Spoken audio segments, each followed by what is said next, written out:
Buenas tardes, ¿cómo están? Bienvenidos. Nos da muchísimo gusto que nos estén acompañando. Ya se están empezando a conectar varias personas de nuestra comunidad. Por favor, comenten de qué parte nos contactan. El día de hoy, pues vamos a tener una excelente plática. Nos está acompañando una invitada muy especial que sin duda alguna, bueno, pues nos va a compartir un tema pues de suma importancia para nuestro sector. Y bueno, como ustedes saben, pues Ciaval México, pues estamos muy comprometidos con toda esta parte del bienestar animal en las unidades de producción, ya sea en sistema orgánico, libre de jaula, libre pastoreo, o como se conoce en Estados Unidos, free range, campero en Europa.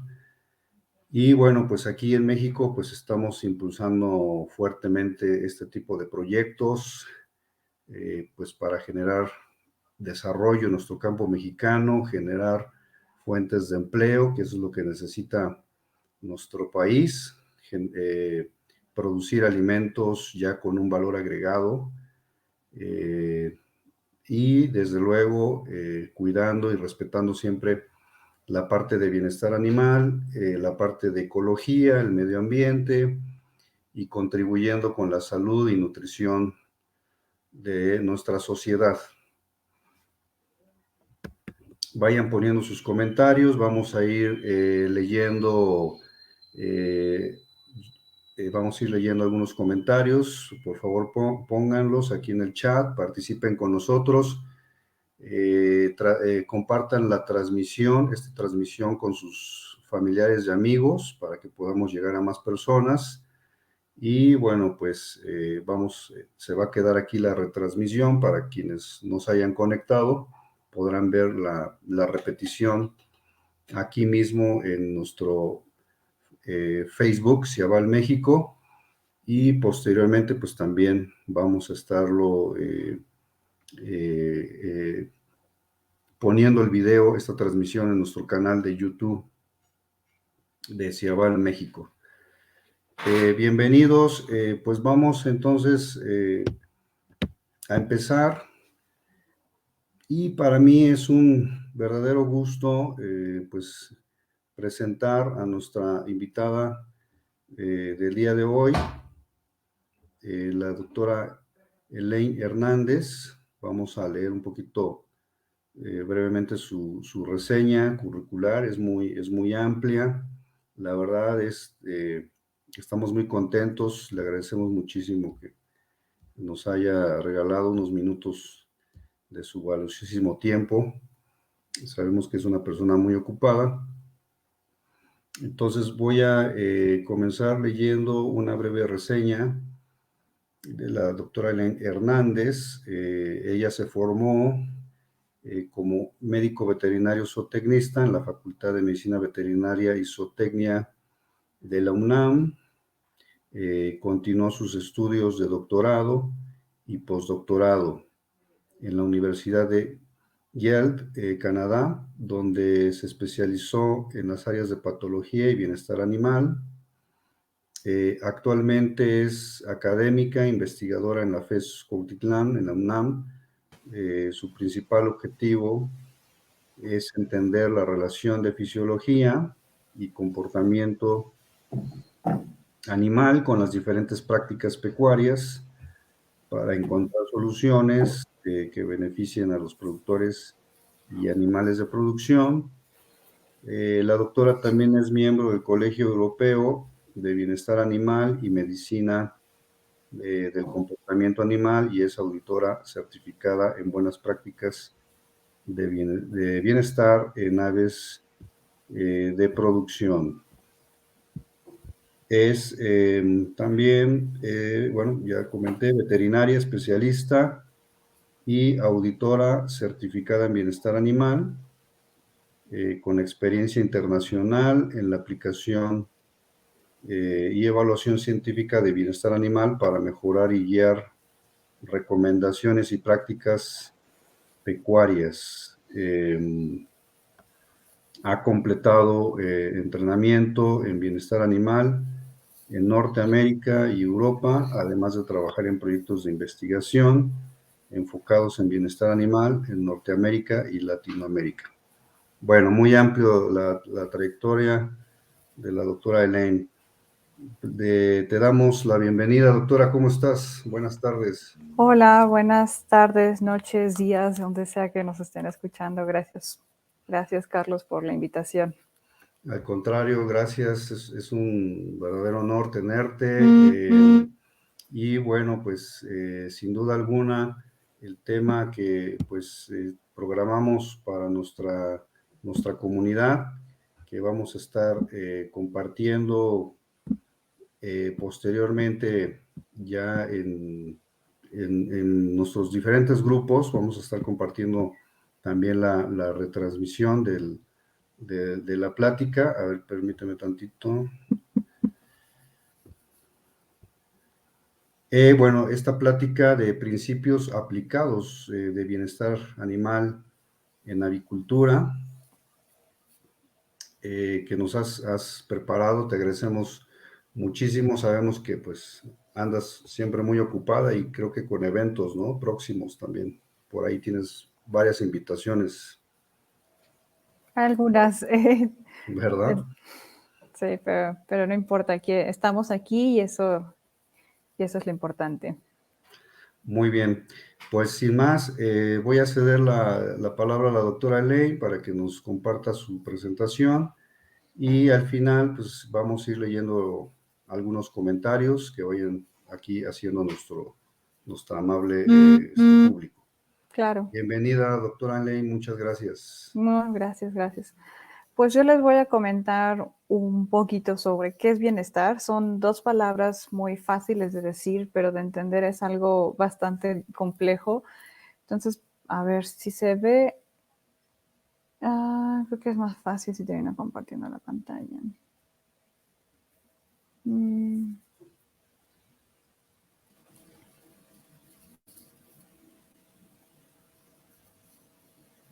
Bueno, en lo que termina de cargarse, les voy contando un poquito de qué es bienestar animal. Como les decía, bienestar animal son dos palabras muy fáciles de decir, pero cuesta trabajo definirlas y lo puedo decir de viva experiencia.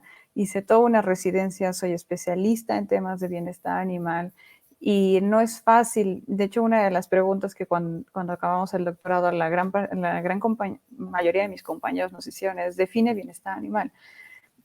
Y es complejo porque cada quien tiene una interpretación, cada quien tiene un bagaje cultural, una experiencia profesional, una manera también de ejercerlo, por así decirlo. Entonces, bienestar animal no es tan fácil a veces de entenderlo, pero les digo, muy fácil decirlo, ¿no? Como aquí en México tenemos hasta un banco del bienestar y siempre, hasta suena interesante, si ni siquiera podemos definir o cuesta trabajo definir la palabra bienestar, ¿cómo podemos hacerlo, ejercerlo? Y el tema de bienestar animal no solamente es algo enfocado a los animales o solamente animales. Realmente es un tema que también el productor está interesado, la sociedad está interesada y también el veterinario y el gobierno están interesados en estos temas. Entonces no es un tema tan de que solo le compete a una persona, sino tenemos a muchas personas trabajando en el mismo tópico. Entonces, bienestar animal tampoco es algo nuevo. Mucha gente dice, no, es una moda, es algo que van a hablar ahorita, o de que no han dejado de estar algunos activistas o algunos grupos sociales, que es algo solo que solo le interesa a unos cuantos y para nada. Realmente, si empezamos a investigar la historia del bienestar animal, desde el 64, 1964, empiezan los primeros discusiones, pláticas, hasta manifestaciones sobre qué es bienestar animal. Y es por un interés que despierta en la comunidad, especialmente donde esto se originó, fue en Reino Unido, en el que las prácticas de producción pecuaria cambian drásticamente y dicen, no, pues como tienen a los animales es totalmente inhumano, las gallinas en jaulas. Pero la razón por la que se metieron en jaulas fue para satisfacer esta demanda de proteína animal después de la Segunda Guerra Mundial. Y ahí es cuando inicia platicar, el entender qué es bienestar animal. Y el gobierno de Reino Unido en su momento entra y empieza a hablar y tratar de regular el tema de bienestar animal. Y sacan ahí las 5 libertades. El tema de las 5 libertades es un tema que llevamos hablando, mucha gente lo considera algo como nuevo, pero realmente no es nuevo hablar de las 5 libertades, como estoy diciendo, viene desde los 60, donde la primera libertad sería que los animales estén libres de sed, hambre o nutrición insuficiente. La segunda libertad sería que los animales estén libres de cualquier incomodidad. Después, la tercera, que los animales estén libres de dolor, heridas o enfermedades. La cuarta es que los animales sean libres para expresar sus comportamientos naturales y también que sean libres de temor o angustia. Entonces, este concepto sale desde los 60 para tratar de que la gente entendiera, los productores, los veterinarios, todos estuviéramos alineados. Y fue un muy buen recurso en su momento. Pero ahora se ha cuestionado, bueno, hace ya varios años se ha cuestionado porque las 5 libertades suena un poco también restrictivo. Es como un checklist, ¿no? Una lista de cotejo. Solo es esto, lo cumple. Pero lo cumple en este momento. Lo cumple siempre, lo cumple mañana, lo cumplió ayer. Entonces, las 5 libertades son buenas referencias, son una base muy útil, pero se quedan cortas. Y se quedan cortas también con los nuevos avances científicos que tenemos. Entonces, hay que seguir actualizándonos. Entonces, el tema de bienestar animal es complejo, como dije, requiere que todos los que estemos trabajando con animales o también con productos derivados de origen animal, estemos entendiendo y también capacitándonos nuevamente. Entonces yo creo que se merecen un gran aplauso y felicitaciones por estar escuchando esto en un viernes en la noche y porque eso demuestra que están interesados en conocer un poco más sobre qué es el bienestar animal. Bueno, como entonces dijo, tenemos las 5 libertades. Bien, ¿y en México qué tenemos? Pues en México tenemos algunas normativas que han empezado a hablar de temas de bienestar animal. Por ejemplo, en 2007 sale la Ley Federal Ley Federal de Sanidad Animal, que se ha estado actualizando y en la última revisión define qué es bienestar animal y lo define como un conjunto de actividades. Entonces, es decir, es un conjunto de actividades encaminadas a proporcionar comodidad, tranquilidad, protección y seguridad a los animales durante su crianza, mantenimiento, explotación, transporte y sacrificio. Es decir, son las cosas que yo, ser humano, tengo que hacer para el animal o los animales. Entonces, bueno, está bien, es lo que yo tengo que hacer, son mi lista de responsabilidades. Pero después tenemos los manuales de buenas prácticas pecuarias, que sí, sé que el tema es de aves, pero hay manuales de buenas prácticas pecuarias para varias especies en México. Y ahí define bienestar animal como el modo en el que un animal afronta las condiciones de su entorno. Es decir, es bienestar animal de acuerdo a esta recomendación, a estas regulaciones. Dice que ahora es el animal, cómo el animal se enfrenta. O sea, yo animal, ¿cómo voy a interactuar con el ambiente, con otros animales, con el humano que me tiene que venir a cuidar, con la falta de agua o alimento muy rico? Es ahora desde el punto de vista del animal. Y así hemos tenido algunas propuestas en las que se define bienestar animal. Y como ven, ahorita tenemos 2 definiciones.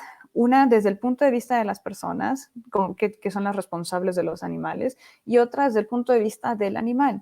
Y como último ejemplo tengo la iniciativa de Ley General de Bienestar Animal que estuvo en muchas pláticas el año pasado y define el bienestar animal como un estado positivo de cómo el animal se va a relacionar con su ambiente y exige que se cumplan las 5 libertades. Entonces estamos hablando de Estado, lo cual está bien porque se refleja parte de las normativas o definiciones internacionales, pero nos dice que es un Estado positivo, o sea, solo tenemos que estar felices, al parecer, pero pero no siempre estamos felices, solo estamos serios, callados, y eso no significa que estemos mal. Entonces es una definición compleja y que nos compromete a cosas que también en la ciencia apenas ahí vamos. Hablar de bienestar animal siempre realmente desde sus orígenes, siempre fue desde el punto de vista negativo, que los animales no sientan dolor, recuerden las libertades, que no sientan hambre, que no sientan dolor, que no tengan enfermedades, que no, no, no, no. Pero no dice de que sí, qué podemos hacer para que estén bien. No habla mucho de qué podemos hacer para darle un estado positivo, como enriquecimiento ambiental. Juego, por ejemplo, ya sabemos que los animales sí juegan, que los animales sí pueden demostrar emociones y que dentro de las emociones hay emociones tanto negativas como emociones positivas. Entonces, las normativas en México, y no solamente en México, en muchos países, son complejas porque pueden ser no consistentes con una con la otra, como es que la situación y el ejemplo que acabo de presentar, o pueden no dar claridad y al mismo tiempo solo van a dar confusión. Muchas gracias. Gracias a la presentación. Ya la pueden ver. Bueno, entonces esa era yo no la puedo ver, pero si ustedes la pueden ver, adelante. Qué maravilla. Entonces estaba en la diapositiva 4, que eran las definiciones de bienestar animal. Entonces, si nos podemos mover a la otra, a la 5, que tenemos qué es bienestar animal según la OIE.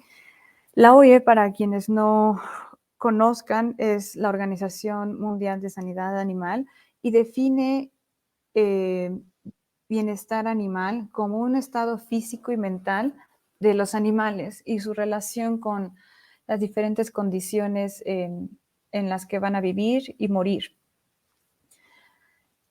Entonces, esto está en el Código Terrestre, capítulo 4, y la OIE sería como un homólogo, por así decirlo, solo en cuestiones de ejemplo, que sería como la OMS en México, bueno, en el mundo, ¿no? En cuanto a salud animal, aquí tenemos una de sanidad animal, salud mundial sería OMS y sanidad animal sería de la OIE. Entonces sí tenemos diferentes recomendaciones y definiciones de bienestar animal.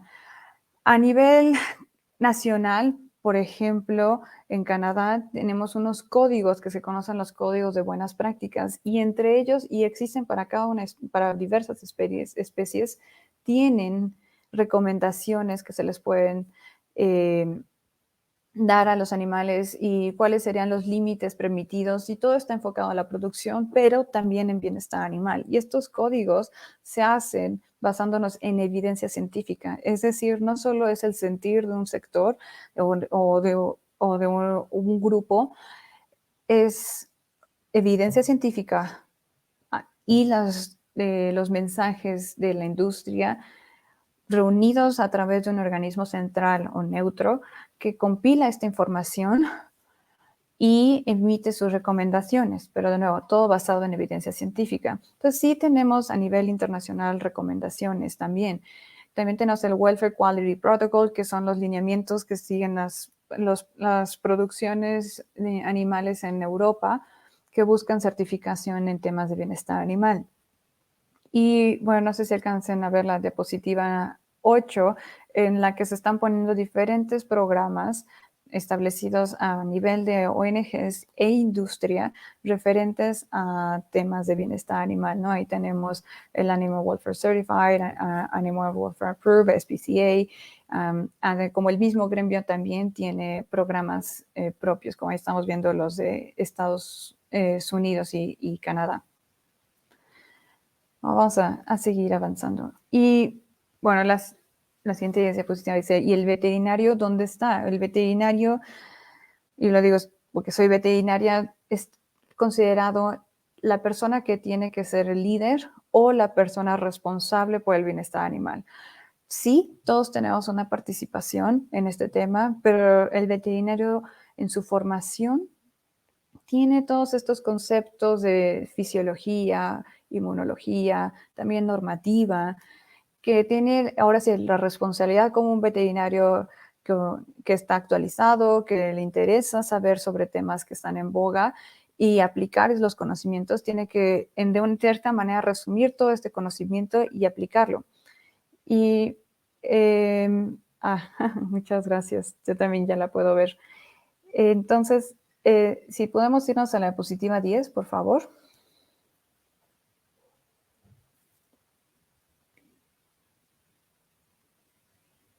Bueno, sí, pero eso es como ejemplos, artículos en los que nos hemos dedicado a tratar de entender la postura, no solamente del veterinario, pero de muchos otros sectores enfocados al bienestar animal y que es un tema bastante, bastante complejo.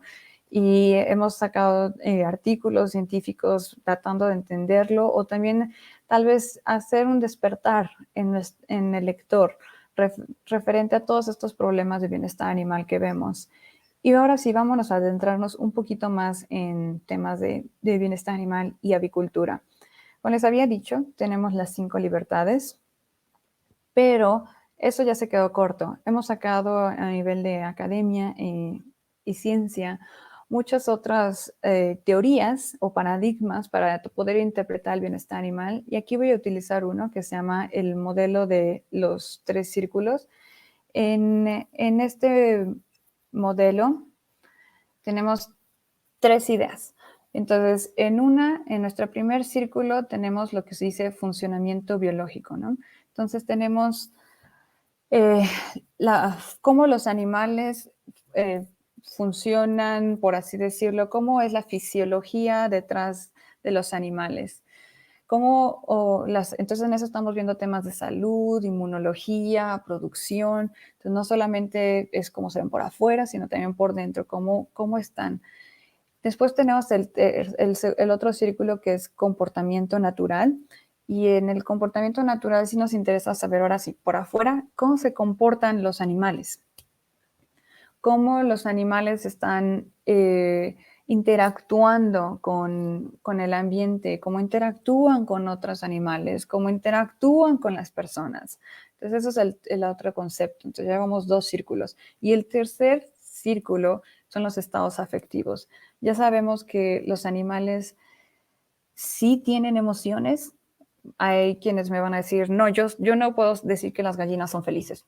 No, para nada. Pero sí podemos decir que tienen emociones positivas o negativas. Como dije, lo más fácil para la ciencia siempre fue enfocarse en emociones negativas como miedo, ¿no? Sabemos que un animal tiene miedo cuando huye, pero también sabemos cuando tiene emociones positivas cuando regresa, cuando cuando vienen y se emocionan por verte porque le vas a dar comida.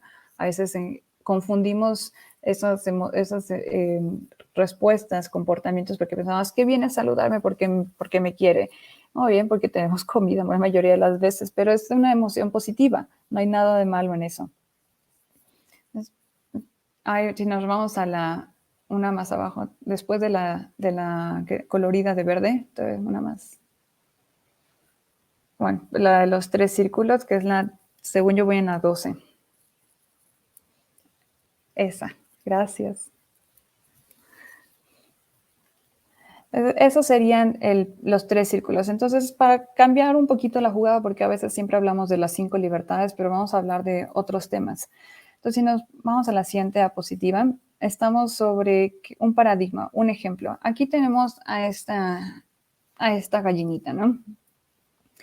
Y podemos ver en la siguiente diapositiva que este mismo ejemplar lo podemos tener en diferentes escenarios. Podríamos tener a esta gallina, si te puedes mover a la siguiente diapositiva, por favor.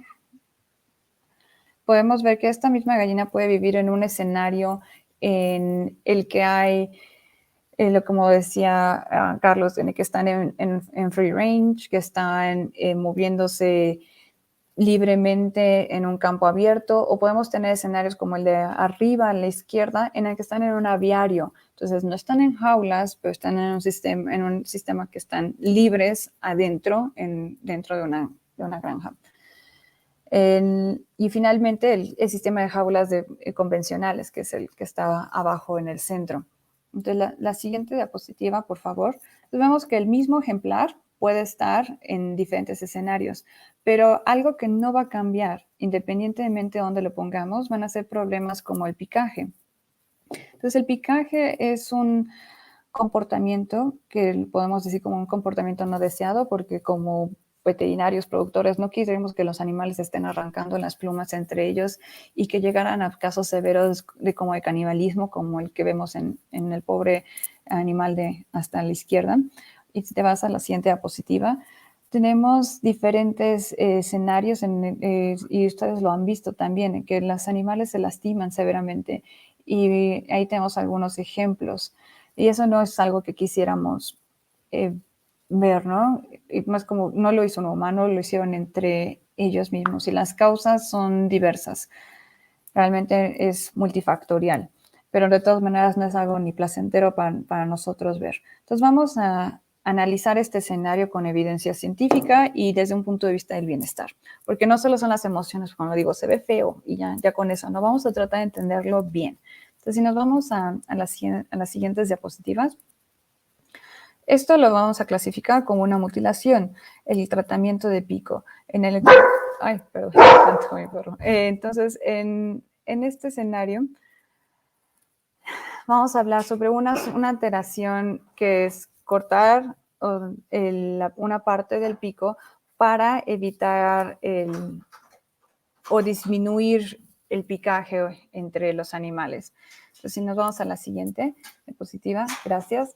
Tenemos que el pico lo pueden cortar y si revisan los manuales de buenas prácticas, dicen dónde va a ser. Hay muchos reportes de mucha maquinaria, como pueden ver en la siguiente diapositiva. Hay diferentes formas de hacer el tratamiento de pico.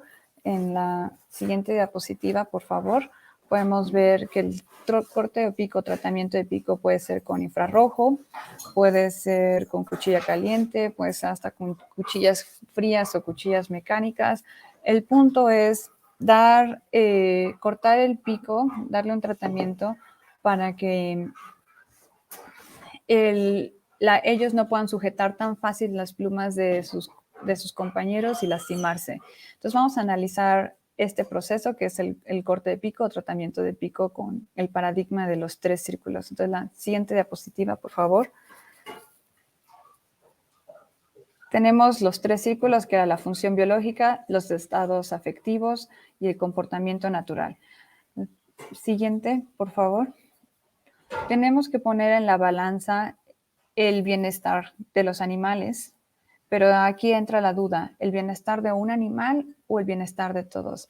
Un animal, me refiero a, si se le va a hacer el tratamiento de pico, va a ser probablemente un proceso doloroso en el que sí va a afectarse el pico, y eso tiene consecuencias a largo plazo. Pero si ponemos en la balanza ahora, lo estamos haciendo por el bien de la mayoría. Entonces, si ponemos del otro lado de la balanza que ya no se van a estar lastimando el plumaje entre ellos, que va a haber menos incidencia de canibalismo, va a haber menos agresiones entre ellos también. Eso es entonces lo que estamos buscando. ¿Qué es lo que buscamos? ¿El bienestar de uno o el bienestar de todos? La siguiente diapositiva, por favor. Entonces, tenemos que considerar todos los factores. No solamente es el bienestar de uno, sino de varios, pero lo que sí van a pasar todos es por la pérdida de la función normal, daños en lengua si es que no se hace de manera correcta, que van a presentar un dolor agudo, hasta un dolor crónico y problemas de neuromas, como que es un problema de patología, pero de nuevo, hay que darnos una pausa y no pensar solo es malo, malo, malo, malo. Hay que ver el concepto desde otro punto de vista, ampliar nuestro campo de visión. Entonces, la siguiente diapositiva, por favor. vamos a hacer cualquier procedimiento, y esto aplica hasta en nuestra vida diaria, no podemos decir si funcionó si no lo medimos. No podemos decir esto es lo mejor para los animales si no tenemos un punto de comparación, no lo estamos midiendo. Entonces, esta es una frase de un estadista, y bueno, ya saben que a la gente que trabaja con números, pues les encanta medir cosas, ¿no? Pero se aplica a la vida real también. Entonces, no se puede mejorar lo que no se puede medir. Tenemos que tener nuestro punto de comparación. Entonces, vamos a la siguiente diapositiva, por favor. Gracias. Entonces, aquí lo que están viendo es el corte de pico en estos, en estas pollitas. Y lo que pueden ver en la tabla son diferentes mediciones de peso en diferentes edades, ¿no? Desde el día 0 hasta la 9ª semana de edad. Y lo que pueden ver en el cuadro rojo es que no importa, al final todos parecen llegar al mismo peso, pero los pesos de las aves en el día 0, por ejemplo, son diferentes entre el grupo control, el grupo con la cuchilla caliente y con el grupo de infrarrojo. Ahí pueden ver diferencias en los primeros días de vida, ¿sí? Pero al final se compensa. Entonces me vas a decir, bueno, el EINT no sirvió de nada, o sea, al final no importa qué método haga, llegan al mismo peso. Entonces, no, pues voy a seguir haciéndolo como a mí se me dé la gana. Entonces, alto, hay que analizar la situación. Nos vamos a la siguiente diapositiva, por favor. Aquí ahora lo que estamos viendo son algo más, se empieza a complicar la historia. Ya medimos el peso, pero el bienestar animal no solo se basa en una medición. Tenemos que medir muchas cosas para poder determinar cuáles van a ser los siguientes pasos a seguir. Entonces, lo que estamos viendo ahí como 32 semanas y 62 semanas, y NT es que no recibió tratamiento y T es que sí recibió tratamiento. Y lo que estamos viendo también a la izquierda están enlistadas diferentes mediciones que se realizaron. Fue cuántas veces se les realizó cuántas veces presentaron heridas, cuántas veces presentaron problemas en las patas, y lo que pueden ver es que no importa el tiempo, lo que sí presentamos es más lesiones en los animales que no recibieron tratamiento de pico comparado con los animales que sí tienen el tratamiento de pico. Entonces, lo que estamos viendo no es solo el peso, lo que debemos enfocarnos, sino también la integridad del animal. Entonces, ya vimos con estos ejemplos basados en ciencia y basándonos en la función biológica de esta teoría de los 3 círculos, que el no hacer tratamiento de pico tiene consecuencias a largo plazo. Tal vez lleguen al mismo peso, tal vez no, pero sí se están lastimando los animales más entre ellos. Entonces, sí, vamos a 2 diapositivas, la 26, por favor.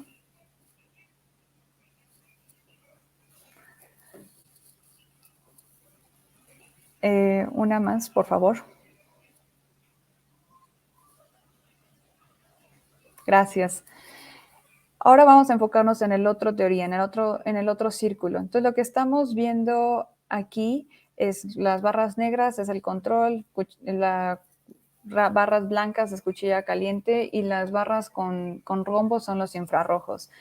Y el comportamiento es diferente dependiendo de cómo fue el tratado el pico. Y tiene sentido, si por ejemplo yo por alguna razón quirúrgica, algún procedimiento, me tuvieran que amputar la mano o mi dedo, ¿cómo voy a utilizar la mano? Va a variar dependiendo de lo que me hayan realizado o que hasta qué tanto fue el procedimiento quirúrgico. Y se explica mejor en la figura de abajo a la derecha, en la que vemos que la proporción del tiempo que dedican los animales a comer es diferente. Vemos que a los 0 días, los de cuchilla caliente pasan más tiempo comiendo, los de cuchilla, el control menos. Entonces son diferentes formas de entender al animal, no solamente en peso, no solamente en lesiones, sino qué es lo que están haciendo, si comen, no comen, si se lastiman entre ellos.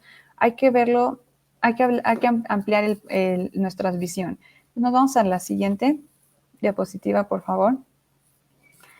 Y lo que estamos viendo es exactamente lo mismo. 3 tratamientos y se comportan de manera diferente los animales. No es parejo, no por haber cortado o haber hecho el tratamiento de pico, todos van a actuar de la misma manera. Y vemos que sí hay un descenso y después aumentan y varía. Entonces, vámonos a la siguiente, el 28.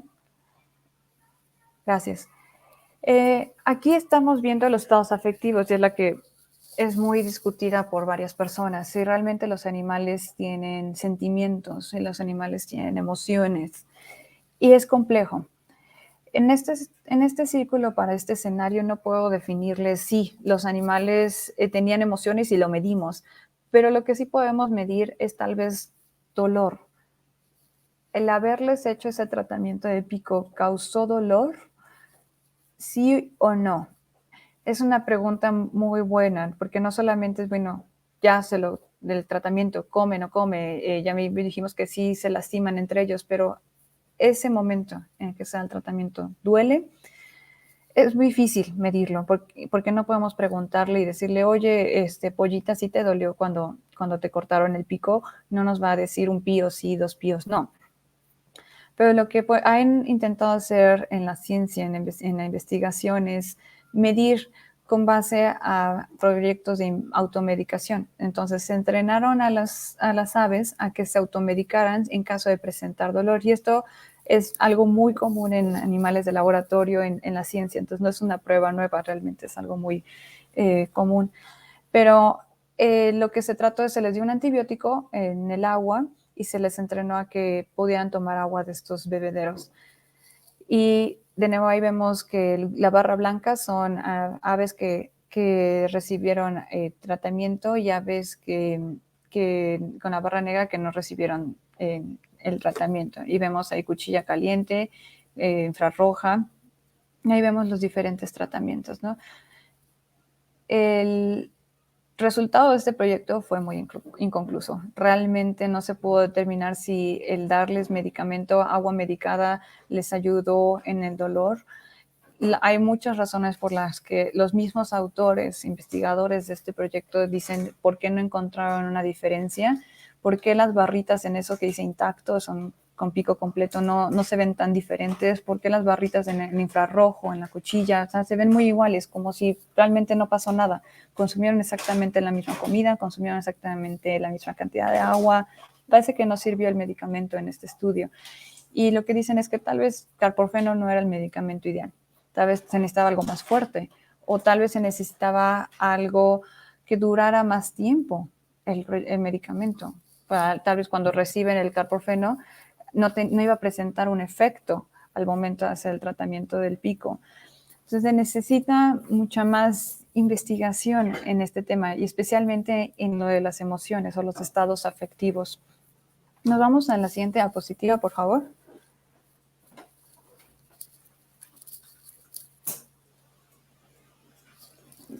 Gracias. Entonces, eso fue relacionado a un proceso en avicultura normal o que consideramos rutina, que es el tratamiento de pico. Y ahora vamos a un tema que es muy estudiado por mí, que ha sido gran base de mis investigaciones, que es la muerte. La muerte lo conocemos como un proceso natural, por así decirlo, pero ¿cuál sería el proceso lo mejor? Ahora, podemos estudiar la muerte desde muchos puntos de vista y especialmente fisiológicamente. Si vemos los animales se van a morir más rápido, la frecuencia cardíaca, o sea, cuando deja de latir el corazón, eso es lo que necesitamos saber, que para que el animal ya murió, qué es lo que necesitamos ver. Pero no podemos decir, oye, animal, despierta, dime cómo estuvo el evento. Exactamente lo mismo que en los animales. Entonces, podemos medirlo y ahora vamos a utilizar este mismo teorema de los 3 círculos para evaluar diferentes métodos de muerte o matanza o eutanasia en animales. Nos vamos a la siguiente diapositiva, por favor. Ahí dice, la naturaleza es cruel, pero nosotros no tenemos por qué serlo. Y lo dice la doctora Temple Grandin, que es la pionera y que ha sido realmente la punta de lanza en muchísimas investigaciones de temas de bienestar animal. y tiene toda la razón. Ya tenemos todos los cuidados que se merecen a los animales o que deberíamos estar haciendo, pero el último proceso, que es la muerte, especialmente si estamos hablando de un animal o un producto de origen animal, debe recibir una muerte digna o debemos hacerlo de una manera en la que los animales no sientan dolor. Entonces vámonos a la siguiente diapositiva, por favor. Es que como no se va a ver en modo, si quieres, se puede borrar la imagen que está arriba, la de el dibujo, esa la de Blanca, la que dice Evaluation of Brain Death. Sí la puedes borrar. Es solo una publicación. Es la referencia a eso, que es uno de nuestros artículos científicos. Entonces tenemos aquí diferentes métodos de sacrificio. Tenemos pentobarbital sódico, que es un anestésico. Tenemos dislocación cervical manual y dislocación cervical mecánica. Y lo que están viendo en las figuritas es es la frecuencia de onda del cerebro y nos está diciendo cuánto se tardan en morir los animales dependiendo del método de muerte. Entonces, ¿cómo vamos a matar a un animal? Sí es diferente y tiene un impacto sobre su comportamiento, sobre su cerebro, los valores de la sangre, todo cambia. Es cómo vamos a matarlo influye un montón. Y como pueden ver, en pentobarbital es un anestésico. Y cuando se administró, ¡pum!, las ondas del cerebro bajaron. Eso significa que se están muriendo inmediatamente. Tardaron menos de 5 segundos las aves en morir.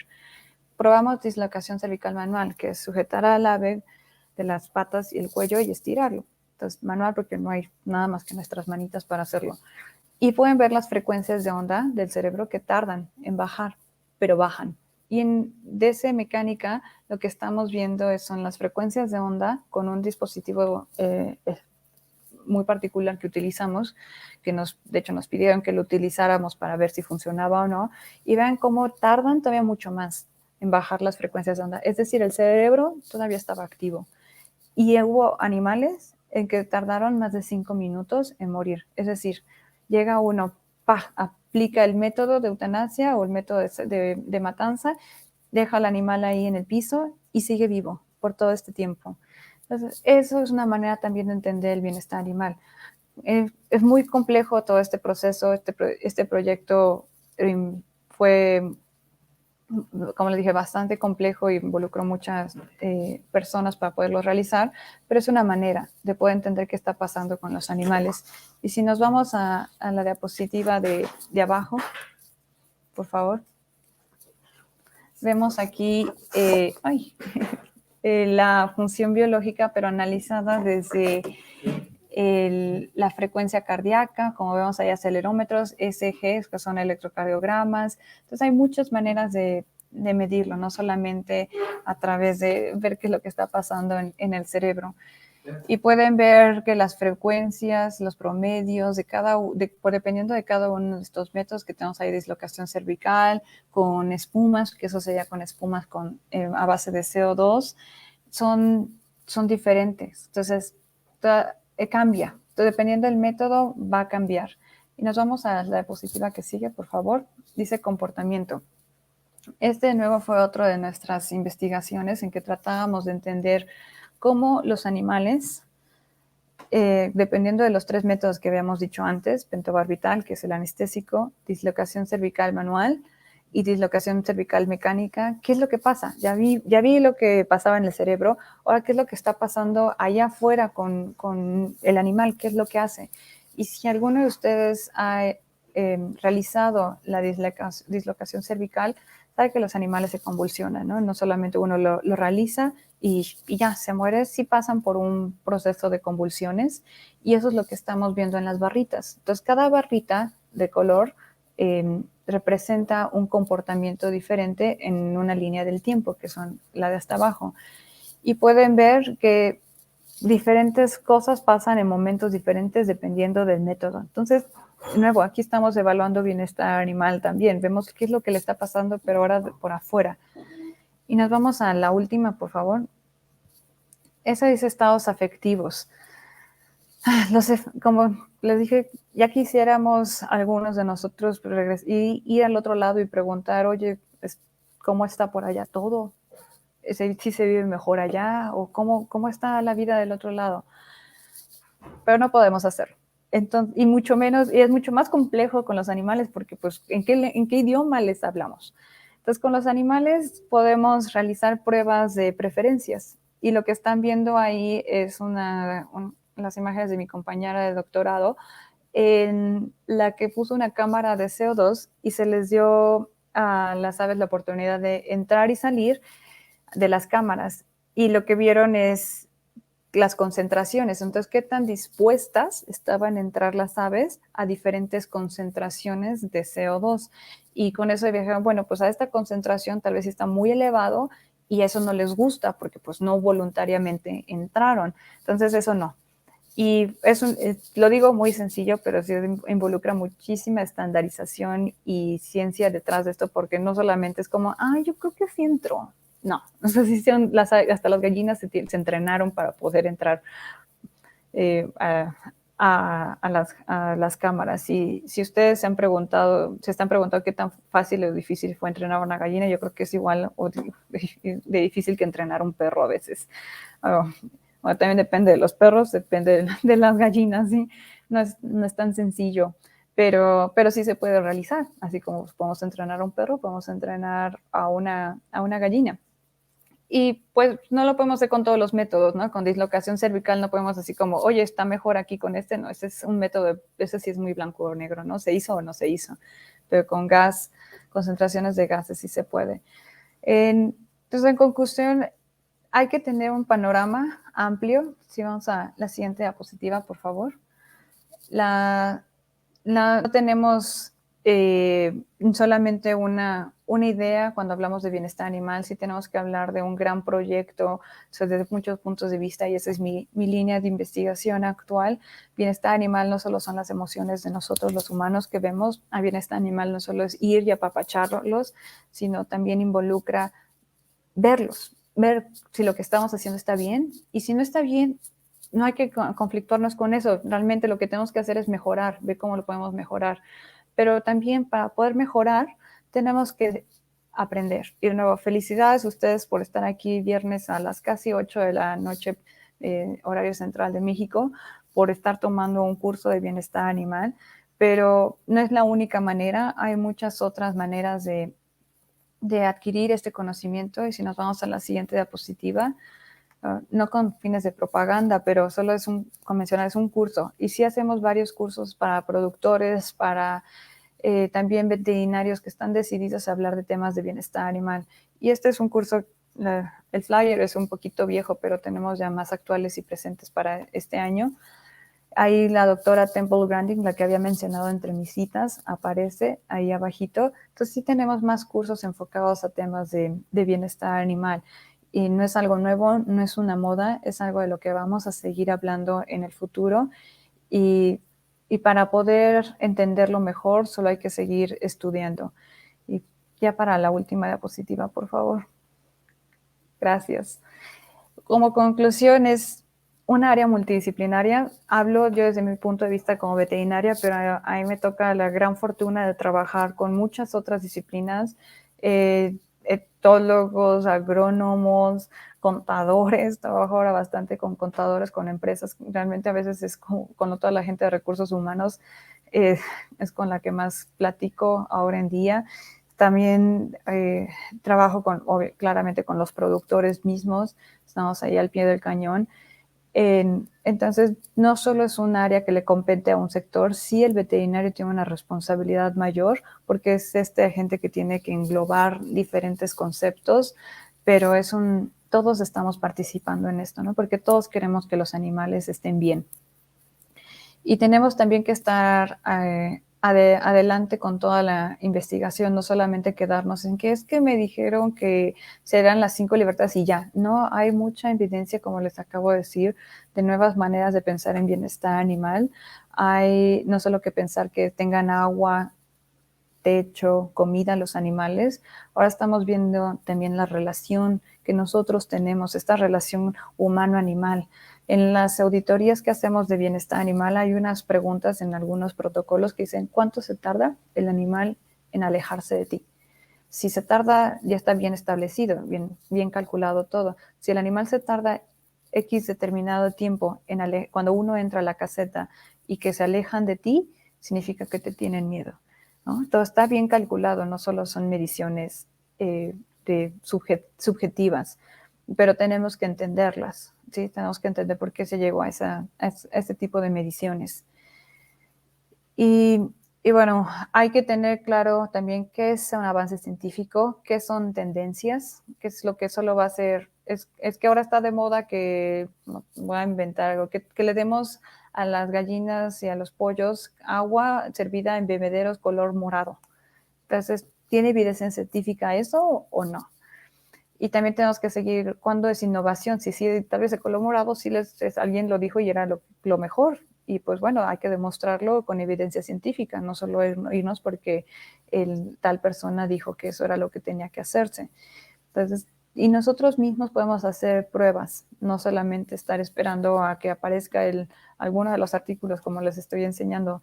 Hay varias maneras en que nosotros podemos aprender a prueba y error, pero tampoco sin perjudicar a los animales. Pero es la única manera en la que podemos seguir avanzando y hacer nuestra contribución, ¿no? Saber qué es lo que está bien y qué está mal, pero mídanlo, ¿sí? No es como, hoy voy a hacer esto y mañana tal vez otra cosa. Está bien, inténtalo, si no estamos lastimando ni a un ser humano ni a algún animal, inténtalo, pero mídelo. Y si sí, ok, ya tienes tu respuesta. Y si no, pues bueno, ya viste que no funciona. Eso sería todo. Espero haya sido de su agrado la presentación. Ahí tengo una página que estamos armando. Pronto va a cambiar la liga, pero ahí tenemos esa página en la que estamos publicando también más información por parte de mis líneas de investigación y demás proyectos que tenemos andando ahí en la FES Cuautitlán, y estamos para apoyarlos. Espero, Carlos, que estemos en tiempos. No perdí la noción del tiempo yo platicando, pero No, espero que haya sido de excelente. su agrado y hay algunas preguntas o comentarios. Excelente, Aquí excelente, estamos. doctora. Muchísimas gracias. No, todo muy bien en tiempo y forma. Tuvimos ahí algunos problemas técnicos, digo, pasa Sí. cuando son transmisiones en vivo, pero bueno, llega a pasar. Vamos a ver si hay algunos comentarios, por favor participen. Excelente material que nos acaba de presentar la doctora Elaine con pues un panorama pues más científico, porque pues ella como científica pues tiene que hablarnos un poquito de su experiencia, lo que está detrás del bienestar animal, pues como todo una ciencia, y bueno, y el reto pues llevarlo a la práctica, ¿verdad? Que sea algo práctico para los productores, pero ya se están teniendo ciertos parámetros, ciertos indicadores que se pueden ir ajustando en este tema. A ver si nos puedes poner ahí los comentarios. Vamos a ver si hay comentarios, preguntas, participen. José Luis Estrada, gracias José Luis. ¿Cómo medir la relación humano-animal para el caso de aves? Es una pregunta muy buena, y en el área de aves tenemos muchísima menos información comparada con el área de cerdos o bovinos, por ejemplo. En el área de aves sería eso. En las pruebas que se realizan es pararse en la caseta o en donde estén las aves en el centro. Sí, sabemos que son animales presa y tratan de alejarse, pero también se tratan de acercar después de cierto tiempo. Entonces eso nos está diciendo qué tanto miedo nos tienen también, ¿no? Si nunca se acercan es que están desde el otro lado apanicados, ¿sí? Y recuerden que también son curiosos estos animalitos, ¿no? No solamente, no van a estar del otro lado. Cuando uno llega y se acerca, van a estar del otro lado. No, sí tienen cierta curiosidad, y eso es lo que queremos seguir fomentando. Muy bien. Ahora vamos a ver si hay algún otro comentario. Saludos desde Cruz Grande Guerrero, Leonardo de Paz. Saludos. Gracias, Leonardo. Iván Ocampo de Pasoyucan, Hidalgo. Bienvenido. Ronald Lozano de Ecuador. Bienvenido, Ronald. Desde Mike Toluca. Ángel de Toluca, Estado de México.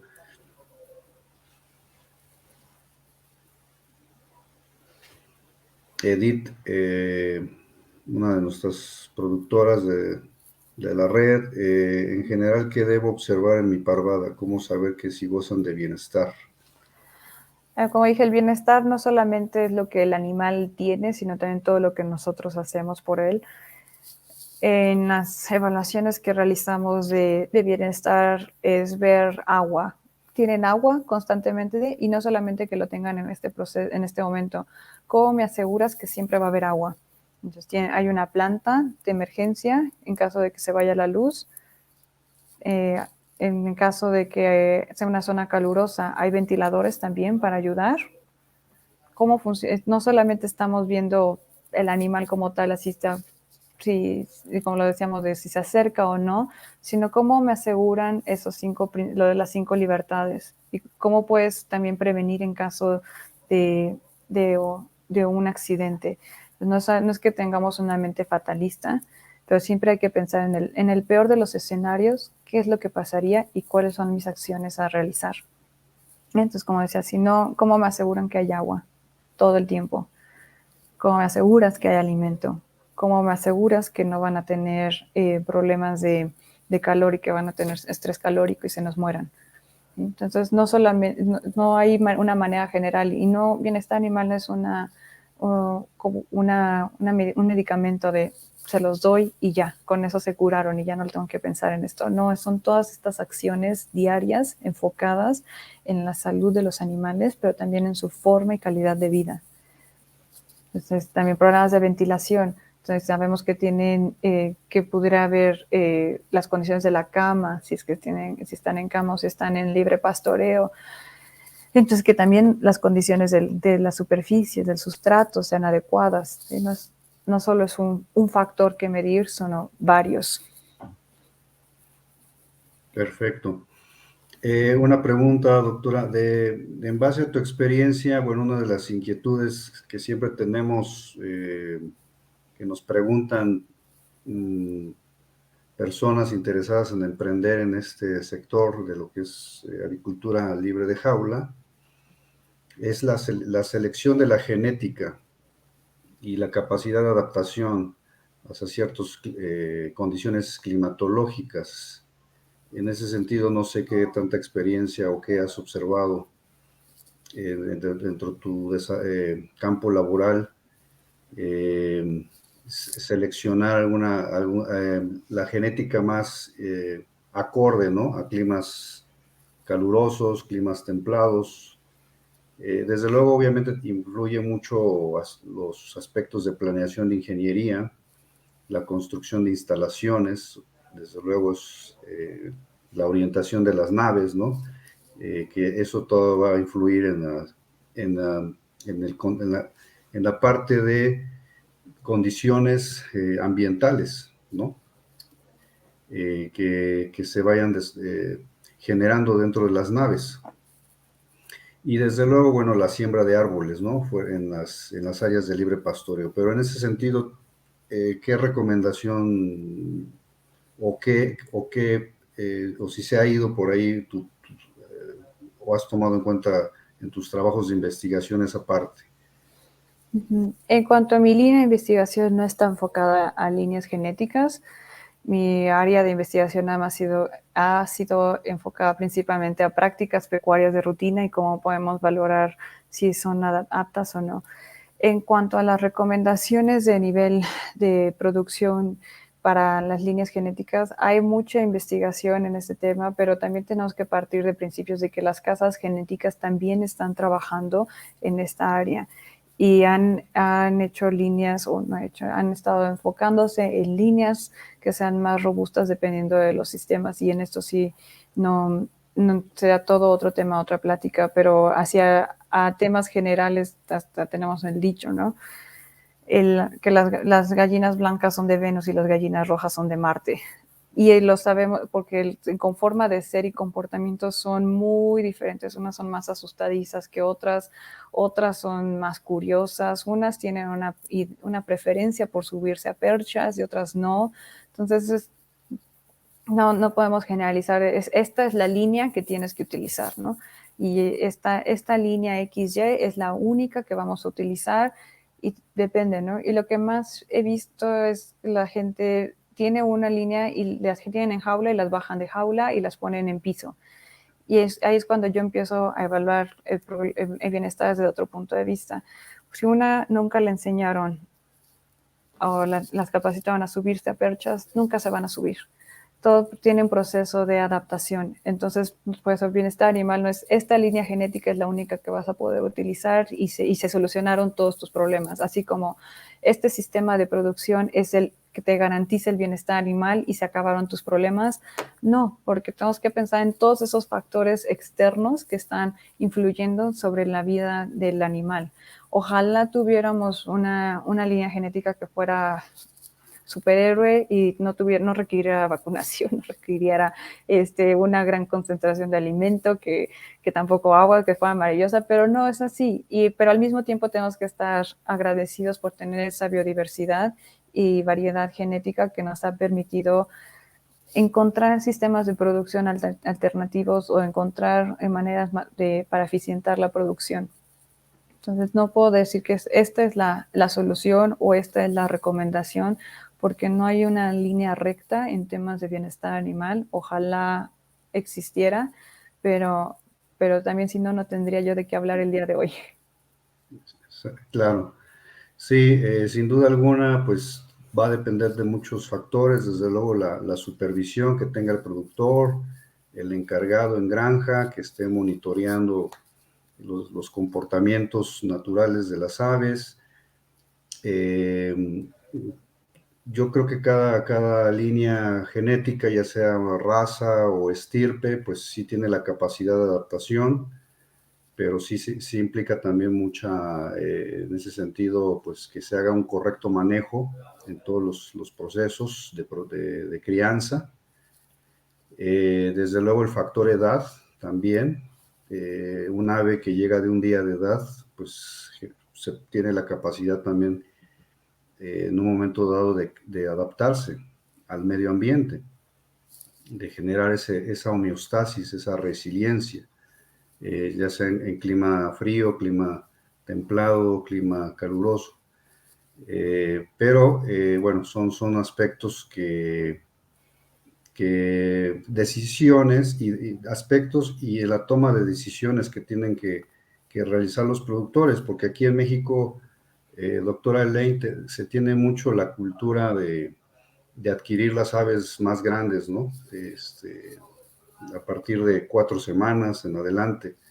Y muchas veces, o erróneamente, el productor, porque el vecino, o porque vio internet, o porque etcétera, ¿no? Ve fuentes que muchas veces no son muy objetivas, es a veces contraproducente. No digo que sí sea posible recibir aves un poquito más grandes, pero también hay que tener el conocimiento para la toma de decisiones y cuidar mucho esa parte de bienestar, dependiendo la edad en que se está recibiendo el ave, pues entender que también lleva un proceso de adaptación y muchas veces no es así, ¿no? La realidad es que muchas veces no es así. Y bueno, pues eso conlleva también afectar aspectos de salud, aspectos de productividad. Entonces son aspectos muy importantes, muy interesantes que vemos en campo, ¿no? Y cómo estas decisiones afectan, ¿no? Toda esta parte que nos has estado mencionando. Y bueno, sin duda alguna, el soporte científico pues nos ayuda mucho, ¿no? A poder tomar decisiones más correctas en la práctica. Claro, sí. No, sí, estoy de acuerdo. También eso de que los vemos de que las compran de una edad y las meten a otro tipo de sistema y hay un proceso de adaptación, pero también tiene sus límites los procesos de adaptación, ¿no? No podemos forzarlas o algo que nunca pudieron hacer desde etapas muy jóvenes o a cambiarlas, como lo que decía de perchas, y se frustran, es que ya no, nunca va a subirse a la percha. No, así es. Si no las enseñaron, no les pusieron las perchas en las primeras etapas, no lo va a hacer después, ¿no? Y entonces estamos inutilizando algo que era el recurso de enriquecimiento, darle la percha, no, ya no lo va a hacer. O sea, entonces, ojalá fueran más a veces fáciles de adaptarlas a los diferentes sistemas, pero hay cosas que son así y pues nos toca seguir trabajando en, ¿no? ¿Qué otras mejorías podemos hacer? Pero no es solo una cosa, ¿no? Sino son varios factores que considerar. Muy bien, muy interesante. Ya para irnos, doctora, ya, porque yo sé que ya es viernes y ya quieres irte a descansar. Eh, Mi última pregunta, en materia de legislación, no sé si sea un tema que por ahí también de tu interés, ¿no? En el tema de legislación en bienestar animal, pues actualmente en México pues no tenemos una ley propia de bienestar animal. Nos estamos apoyando pues en leyes internacionales de Estados Unidos, de Europa, para ir implementando algunos estándares, parámetros y consolidar el tema de la certificación en bienestar animal. ¿Tú cómo visualizas esa parte aquí en nuestro país? ¿Crees que se concrete en algún momento esa legislación, una ley propia nacional, y que en un futuro cercano podamos tener un sello también distintivo en bienestar animal mexicano, nacional? Muy buena pregunta. ¿Va a haber cambios en cuanto a legislación? No sé cuándo. Ojalá tuviera una bola mágica y me lo pudiera decir, pero sí va a haber, esperamos que sí vaya a haber cambios en, en legislación. Voy a hacer un comentario. En México y Latinoamérica tenemos y no quiero generalizar toda Latinoamérica, pero tenemos toda esta como cultura de que si no hay una ley no lo hacemos, si no hay una normativa que nos diga y nos obligue a hacer las cosas, no las hacemos. Y parte de eso yo creo que viene de nuestros antecedentes europeos, porque en Europa sí hacen eso, una ley para todo, o tratan de poner normativas detalladas, mientras que Estados Unidos y Canadá tienen un formato más libre, por así decirlo. Son recomendaciones y esas recomendaciones sí están ligadas a otros procesos y entonces así es como terminan regulando todo, ¿no? Entonces en Canadá tampoco hay una ley de bienestar animal, en Estados Unidos tampoco hay una ley federal a nivel de bienestar animal y, y las que hay en Estados Unidos, por ejemplo, no comprenden a las aves, no están incluidas, son las que sí hablan de bienestar animal o incluyen algo de aves son a nivel estatal. Entonces es una manera diferente de operar. Y en México normalmente todo lo tenemos que hacer como todos parejo. Todos los estados tienen que seguir esto. Aunque tenemos ley de bienestar animal en la Ciudad de México, por ejemplo, pero no habla de todas las especies. Entonces son maneras diferentes en las que hemos hecho nuestro marco legal. Se ha intentado hacer una ley general de bienestar animal desde hace ya varios años en México y sí parece ser que vaya a haber avances, tal vez a corto o mediano plazo en cuanto a una ley de bienestar animal, pero de nuevo necesitamos que esté basada en evidencia científica, si no lo que va a suceder es que la gente va a ver cómo evitarla. Y entonces, en lugar de ser algo que esté para beneficio de todos o de la gran mayoría, va a haber quien trate de evitarla. Y no queremos eso, ¿no? Si estamos trabajando por el bien común, pues debe ser una ley enfocada en seguir los intereses de la mayoría, pero obviamente habla con los animales y su bienestar y salud por delante, sino no intereses solamente personales. Sí, sí va a haber cambios, esa es la respuesta corta a la pregunta. Esperemos que sean pronto, pero que también en temas de certificación, para que no solamente se quede en una ley que no tenga manera de operar, ¿no? En huevos orgánicos, en el proceso orgánico ya existe una manera de certificarlo, evaluarlo, regularlo, pero en temas de bienestar animal todavía no hay algo a nivel nacional. Pero esperemos que pronto haya, porque esa sea la manera en la que no estemos sesgados y que solo diga yo, Elaine, y la granja de Elaine es la mejor porque yo lo dije, sino que si haya una revisión por un auditor externo y que no lo confirme, que lo que estamos haciendo está bien, ¿sí? Que no se quede solamente en yo dije esto y yo porque yo soy la mejor y ya, ahí se queda, sino alguien más que valide nuestros procesos. Muy bien. Importante la certificación, doctora Elaine, en bienestar animal. ¿Qué opinas? ¿Estás a favor? Sí, estoy totalmente a favor de que haya programas de certificación, porque eso no es, los certificados no son permanentes, los certificados tienen vigencia y eso es vital porque tenemos que evaluarnos constantemente, ¿no? El desafío no es algo negativo, también es algo positivo, son para indicarnos cuáles son nuestras áreas de mejoría, estas áreas de oportunidad. Y con la certificación o hacernos el ejercicio de auditorías, estamos ayudándonos a encontrar estos errores o áreas de mejora. Excelente, doctora.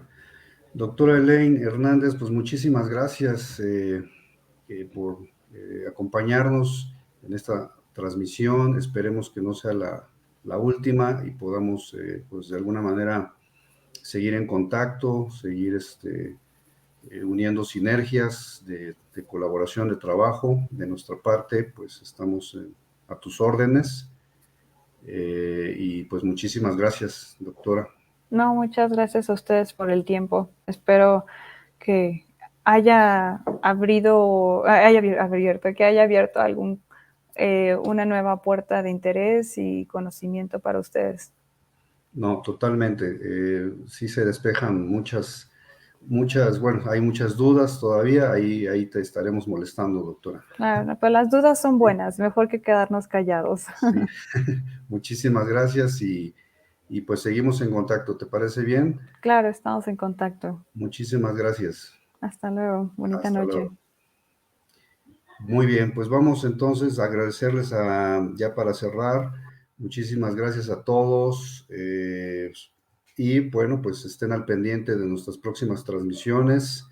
Vamos a seguir invitando a grandes especialistas nacionales e internacionales para que pues se abran foros también de intercambio de conocimiento, de discusión y bueno, en torno a pues a este tema que nos compete a todos, pues generar una producción de alimentos de excelente calidad para nuestros consumidores y que los consumidores pues también estén informados. Compartan esta transmisión con familiares y amigos, esperemos que les haya sido de gran utilidad. Y bueno, pues no me queda más que agradecerles a todos los que se conectaron. Muchísimas gracias y nos vemos en una próxima transmisión. Hasta pronto.